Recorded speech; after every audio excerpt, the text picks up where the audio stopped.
Nosso tema hoje, Pedro e João, talvez sejam os personagens ao redor da cruz mais conhecidos de todos nós.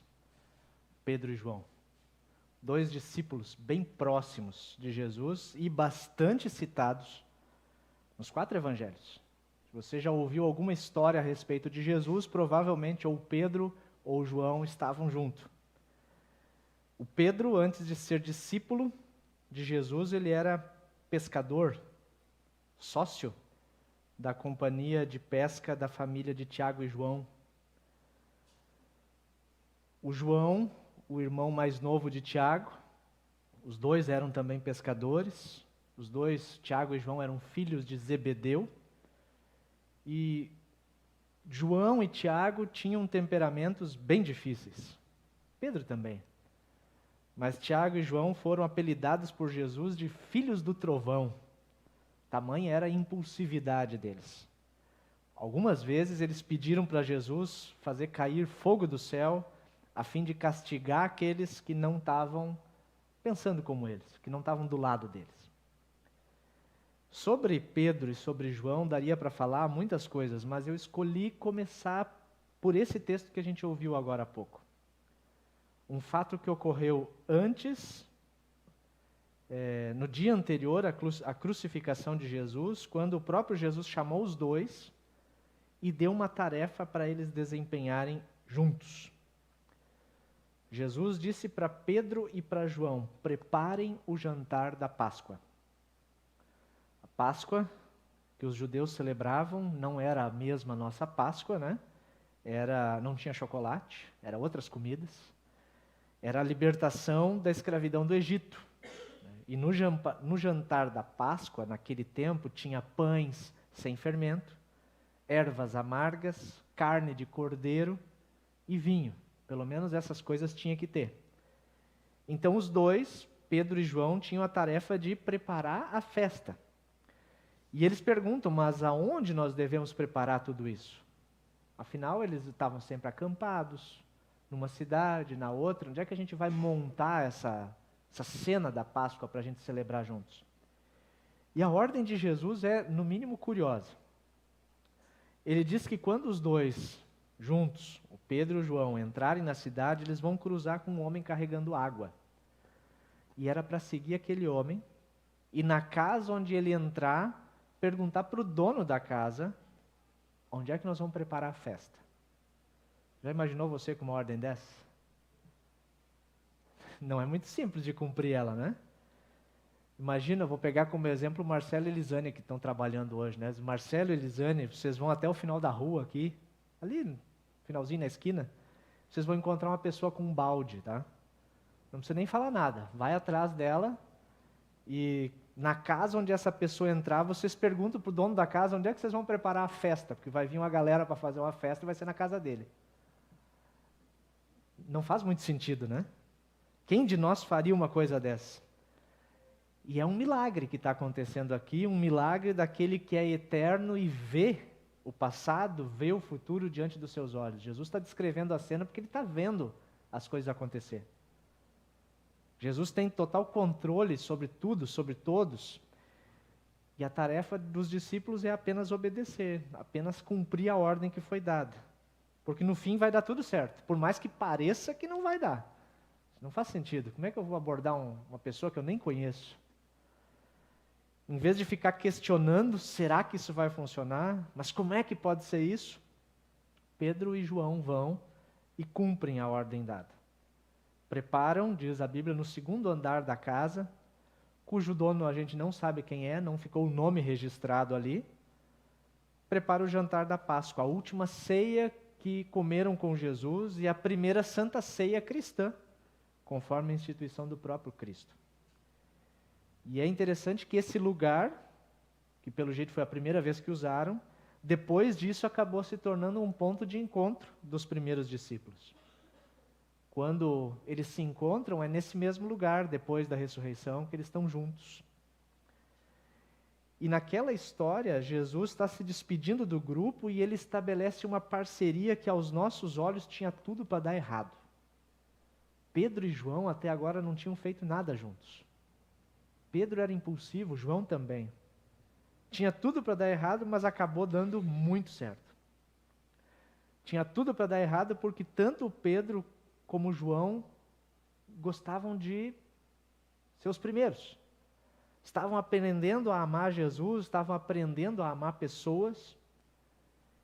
E é interessante que João, até o evento da cruz, João é sempre mencionado depois do seu irmão mais velho, o Tiago. Tiago sempre primeiro, né? Parece que João, mais novo, vive na sombra do seu irmão mais velho. As listas sempre são Pedro, Tiago e João. Até no barquinho, né? Da música das crianças. Também estavam lá. Eles eram companheiros de pesca. Nas primeiras listas de discípulos sempre aparece primeiro Pedro, na sequência Tiago, João e aí os demais. E Tiago e João, mesmo andando um bom tempo com Jesus, ainda tinham um desejo muito grande de poder. Eles tinham vontade de receber alguma vantagem ou algum privilégio, porque eles andavam com Jesus. O Evangelho de Marcos nos conta que os dois chegaram a pedir para Jesus que pudessem ter um lugar de destaque para os dois no reino que estava para vir. Quem sabe naquele teu reino pode se sentar eu de um lado e o irmão do outro, né? E Jesus no meio. Eles pediram isso.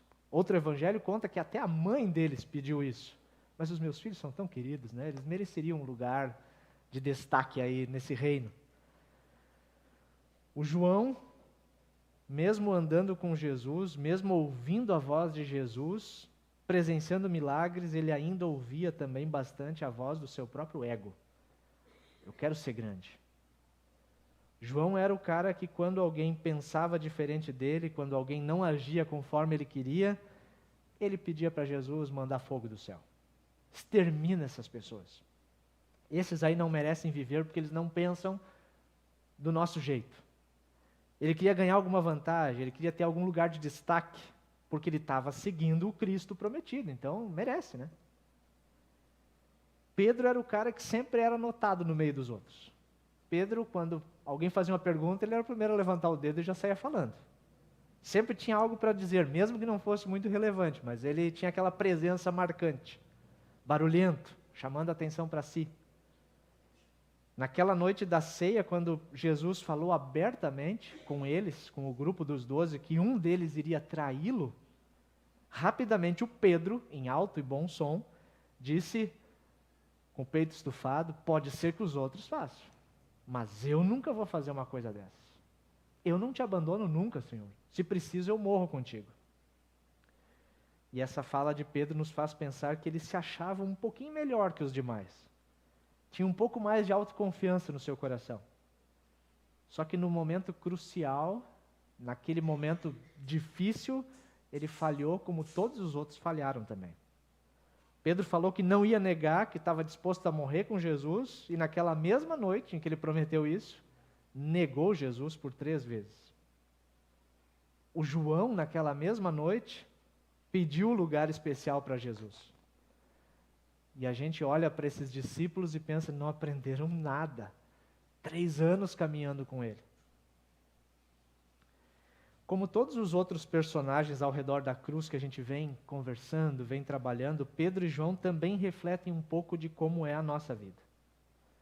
Os nossos erros, as nossas escolhas erradas muitas vezes, a nossa emoção que às vezes fala mais alto do que aquilo que Deus quer para a nossa vida, a nossa opinião em relação aos outros, ao que os outros defendem, ao que eles pensam, até aquela ira que a gente às vezes considera como uma ira santa, né? É uma raiva santa que eu estou sentindo. Seguidamente desejamos que Deus mande fogo do céu para castigar quem não está de acordo com o que a gente gostaria. Tem até aquelas vezes em que a gente consegue acertar, a gente dá uma bola dentro, e aí nós começamos a pensar lá no fundo, talvez a gente até nem diga, mas pensa, eu acho que eu amo a Jesus um pouquinho mais do que aquele meu irmão ali que não faz exatamente as coisas que eu faço. Eu acho que do jeito como eu vivo a minha fé, quem sabe eu seja um pouquinho melhor do que aqueles que deixam de fazer as coisas que eu faço. E são essas histórias, são esses sentimentos, são essas atitudes de Pedro e João e as nossas também, que vão levando Jesus até a cruz. porque é pelos pecados não dele, mas os nossos que ele morre. E na cruz Jesus morreu pelos pecados de todos aqueles personagens ao redor da cruz, morreu pelos pecados de Pedro e de João, morreu pelos meus pecados, pelos pecados de vocês. Ao longo dessa série a gente foi se identificando com um personagem, às vezes mais parecido com um, às vezes mais parecido com outro. E as experiências podem ser até diferentes, mas a situação é a mesma. Nós somos todos discípulos de Jesus, nós queremos andar com Ele, queremos aprender dele, só que a gente olha para a nossa vida e a gente percebe que há desajustes. Às vezes tem bagunças que a gente não gostaria que tivesse ali, mas elas estão ali. Carregamos algumas falsas ideias sobre nós, falsas percepções sobre os outros, e tudo isso é pregado com Jesus na cruz. O evento da cruz e a ressurreição de Jesus vai nos conduzindo por uma trajetória diferente.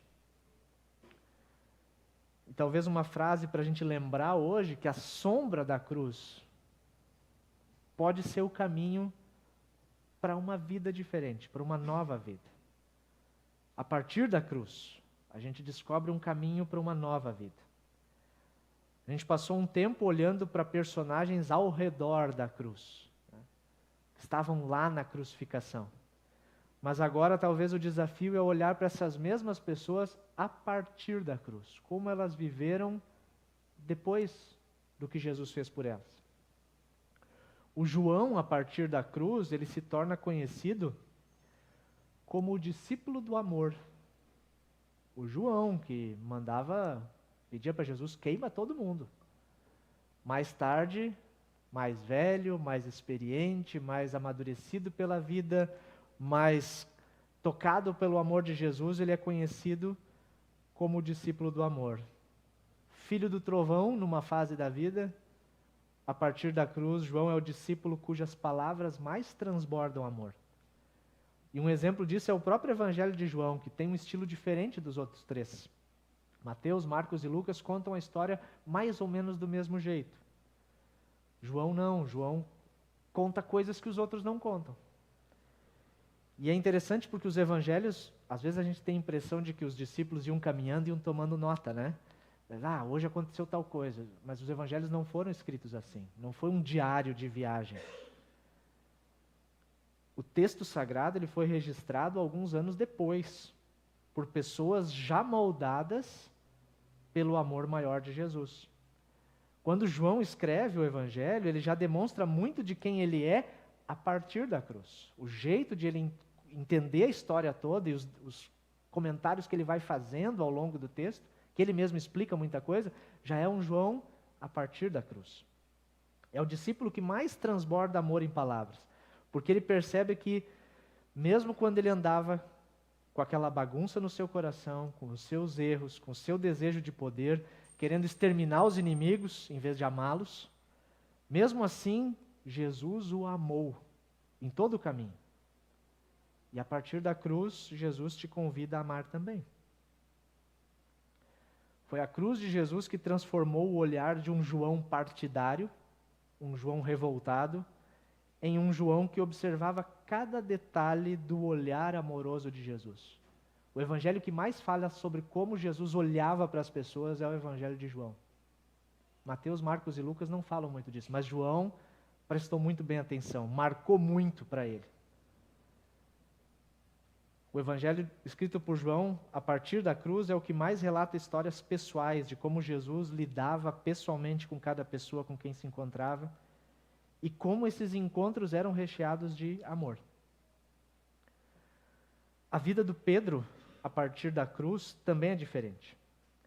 E a gente percebe que a parceria de Pedro e de João se fortaleceu a partir da cruz. Porque só o João conta algumas coisas muito especiais que aconteceram com o Pedro depois da ressurreição.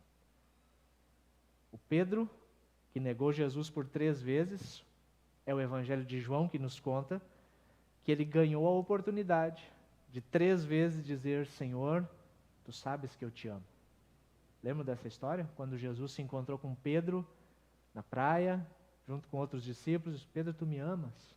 Ele que havia negado 3 vezes, agora tem a oportunidade de dizer 3 vezes: Senhor, eu te amo. Só João conta sobre essa restauração que Jesus concedeu para Pedro. Quando Pedro já estava desanimado, tentando consigo mesmo voltar a pescar peixes, e a cena que Jesus faz com ele é muito parecida com aquela cena do chamado de Pedro, né? Quando eles não pegaram nada a noite inteira, e Jesus diz: do outro lado. E eles tiveram outra pesca maravilhosa. Quando começa o livro de Atos, a lista de discípulos já não é mais Pedro, Tiago e João e os demais. Quando começa o livro de Atos é Pedro, João, Tiago e assim por diante. Essa parceria se intensificou. Pedro e João não apenas prepararam a refeição da Páscoa, mas foi uma parceria que se intensificou, que ficou diferente a partir da cruz. A tarefa que Jesus deu para os dois, preparar o jantar da Páscoa dos judeus, da primeira Santa Ceia cristã, resultou numa parceria de vida. No dia de Pentecostes, 50 dias depois da Páscoa, cheio do Espírito Santo, o Pedro, em lugar de se levantar com a espada para cortar a orelha de um soldado, como ele fez na prisão de Jesus, Pedro se levantou e fez um discurso. O primeiro grande sermão cristão, tendo Jesus como centro, chamando todos ao arrependimento. Foi Pedro quem fez isso. Dias depois, diz a Bíblia que o Pedro e o João estavam no pátio do templo ensinando o povo sobre a ressurreição de Jesus, que os dois tinham testemunhado. Inclusive, um dos evangelhos diz que os primeiros, depois das mulheres, a chegar no túmulo vazio, quem é? Pedro e João de novo. E aí, lá em Atos, os dois foram presos, juntos, por causa da fé, por causa do testemunho. E quando interrogados, os dois responderam juntos que não podiam deixar de falar daquilo que eles tinham visto e ouvido. Uma parceria improvável se torna uma parceria de vida a partir da cruz. E é curioso que é uma parceria que se desenvolve a partir da ceia. Uma ceia que aponta para o evento da cruz. Quando a gente vai para a ceia, a gente sempre é lembrado do que Jesus fez por nós na cruz, de que Ele se ofereceu o seu corpo e o seu sangue por nós. Nós somos muitos Pedros e Joãos, com temperamentos diferentes, pensamentos, visões de mundo muito diferentes. Nós criamos muitas expectativas com relação a Jesus e o que Ele pode dar para a gente. Mas é exatamente essa ceia que Jesus instituiu naquela noite, que nos preenche e nos encharca do amor de Jesus a ponto de moldar, de transformar a nossa vida. Tudo isso sempre a partir da cruz. E faz com que a gente caminhe juntos, numa mesma direção. Não é de se estranhar que apareça tanto na linguagem de João a expressão nascer de novo. Talvez é dos evangelhos que mais fala sobre isso. Essa era a única linguagem para descrever o que ele e o seu irmão mais velho, Tiago, experimentaram quando levaram a sério o princípio do sacrifício demonstrado na cruz. O João usa no seu evangelho, nas suas cartas, tem 3 cartas de João na Bíblia. O Apocalipse também foi revelado a João. Mas João diz para os seus leitores, de certa forma dizendo assim: saibam que é possível nascer de novo, é possível se tornar uma pessoa radicalmente diferente e melhor. E a história da igreja é a repetição desse novo ser por meio da cruz, por meio do Espírito Santo, numa longa sucessão de pessoas que vão sendo transformadas, moldadas pela palavra e chega até nós. E como João coloca no começo do Evangelho, aos que o receberam, aos que creram em seu nome, e são nós, né, também, nós que cremos no seu nome, ele deu-lhes o direito de se tornarem filhos de Deus, os quais não nasceram por descendência natural, nem pela vontade da carne, nem pela vontade de algum homem, mas nasceram de Deus. Esse nascer de novo é algo que Deus está fazendo junto da gente, Fez a primeira vez no dia do nosso batismo. Continua fazendo cada vez que a gente volta a Ele arrependido e recebe uma nova oportunidade de viver a partir da cruz, a partir daquilo que Ele faz por nós na cruz. Amém.